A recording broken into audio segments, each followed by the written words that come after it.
Wow! Para sa inyo po. That's so nice. Pero si yung Pimiano? Ay, dito sa ba? Fuentes. Where's the color, guys? Hello po. Liberoso. Glam. Present. Pwede ng color. Laganya. Laganya. Pwede ka sa Batakina. Lapsil. Lapsil Yapon. Ramirez. Sapora. Madato. Panay. Kaya Florida. Pangas. Restike. Suyan. Lim. Kalsi. Yago.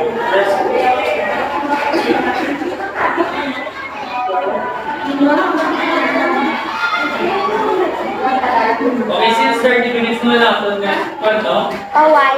Kawai, sir. Okay lang, short activity lang naman. 30 minutes. So, about protection of living. Our objective in this activity is to allow students to reflect on how the digital living affects their daily life, learning, and social. So, about the lesson talagapon, how you reflect according to your personal experiences. The instruction is write one paragraph reflection, 5 to 7 complete sentences. Answering direct questions below. So be honest, use your personal experience. Kung ikaw ang journal. Sir, namukha mo. Number 1 question. How does digital technology help your daily life? Five sentences. Sir, namukha mo. Kung tatlo ka din kagapon, sir, mapapatay ka na sila? Number 2. Kasailan ka lang na, sir. What digital device do you use the most and why? Reflection ba? Next year, ito, sagot siya ako, yun. 5 to 7. Ito naman yung complete 5 to 7 lang. Number 3. How has the internet helped you in your studies and communication?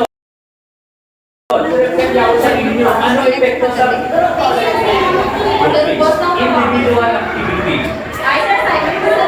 Number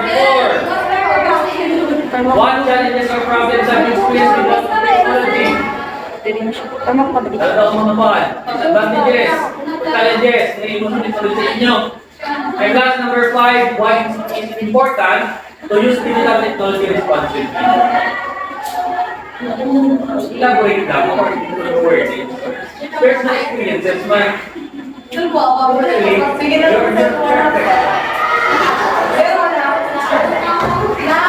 our rubrics is each question is divided into 50 points and for the total of overall questions 200.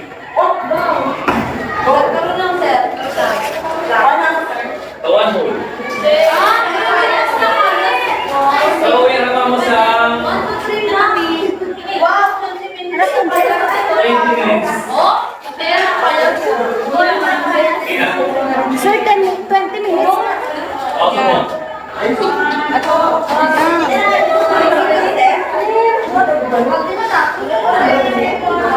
Imuha nyo lang anay.